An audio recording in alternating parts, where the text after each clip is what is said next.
کم سړی چې ښځې په پیرانو پسې ګرځئ همدغه رنګ به یې ولغئ. دا څنګه چې دا تاسو ته په دې سیټ کې دا ویډیو ښکاري دغه رنګ چل به ورسره کوئ. انشاءالله I will expose everyone. هغه هر یو کس په زه بې نقابه کوم چې کوم داسې غلط کار کوي، که هغه مولا دی، که هغه پیر دی، او که هغه یو عام کس دی. که څوک ما پسې غلطې کمنټس کوي یو 100 پیرې دې راپسې وکړي، خو انشاءالله زه به دې خلکو ته دغه رنګ شرموم، ویډیو به ورپسې جوړوم. د دې پیرانو یو حقیقت به زه تاسو ته نن په دې ویډیو کې بیانوم چې دا دوی کومه طریقه کوي چې دوی ځان ته دا ښځه محتاجه کړي او دې څه دا غلط کار وکړي. السلام علیکم، زه یم ستاسو ورور ستاسو ملګری کبیر خان.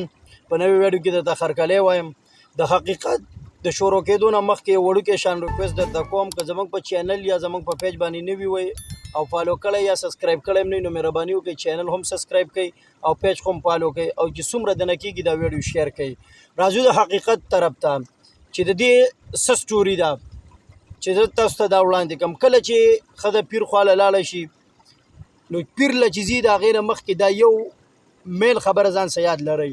کله چې دا دی پیر له ځي دا هسې نه ځي دم هم له نه ځي چې دا به په ما باندې دم واچي یا دا یا نه هغه، دا ځي کوډو او تعویزونو له چې په چا باندې کله ښځه کوډې او تعویزونه کوي نو دا د پیر غاړې له ځي.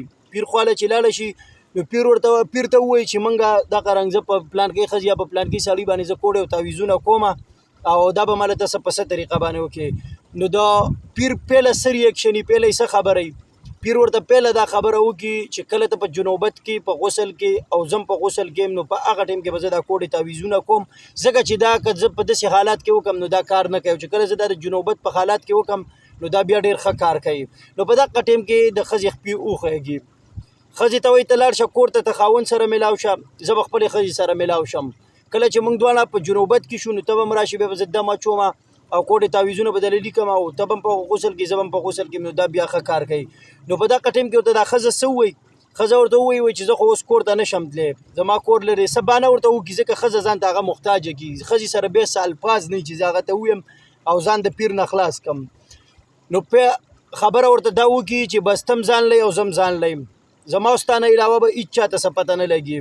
بس ته ما ته به خپل کوروالی وکړو او د کوروالي نه بعد به ته هم په جنوبت کې شي او زه به هم په جنوبت کې شم، بس دواړه به خپل هغه کم دغه چې تعویزونه کوړي هغه به ته ماله وکړي. په دغه طریقه باندې د ښځې سره کوروالی هم وکړي، ویم شرموي. اکثر د پیرانو مخکې نه کیمرې لګولي، هغه ټول ریکارډینګ کې راشي. کله چې ریکارډینګ راشي نو هغه بیا په سوشل میډیا باندې او په قسم قسم ویب سایټو باندې بیا موږ هغه ویډیوګانې ګورو.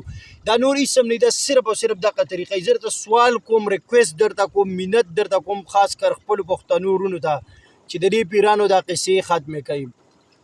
پښتنو یو نوم دی، ځان مه شرموئ. سوال درته کوم، منت درته کوم، بالکل ښځې د پیرانو دي مولاګانو دې قصو قطارو لی مه بوځئ. ګینې دغه حل به مې ورته ګورئ دې ویډیو ته. دغه رنګ شرمۍ د دې برته ټوله ویډیو ما شو کړی وی، خو بس صرف دا شی دی چې د یوټیوب او د فیسبوک اولیشن دی چې دا زه نشم تاسو ته اپلوډ کولی ټوله. ګینې دا ټوله ویډیو برته ما اپلوډ کړی وی چې دا بوډا ته وګورئ د غیڼ په رنګ مخې دی او داسې ویډیوګانې مې پکې د مولاګانو کتلي چې توبې به وباسي، هغه د قرآن سبق هم وایي، هلته په ښځه مړه مي. خدای ته وګورئ، سوال درته کوم، منت درته کوم، بس کوي دا قصې قطارې ختمې کړي، د مولانو د پیرانو پسې مه ګرځئ.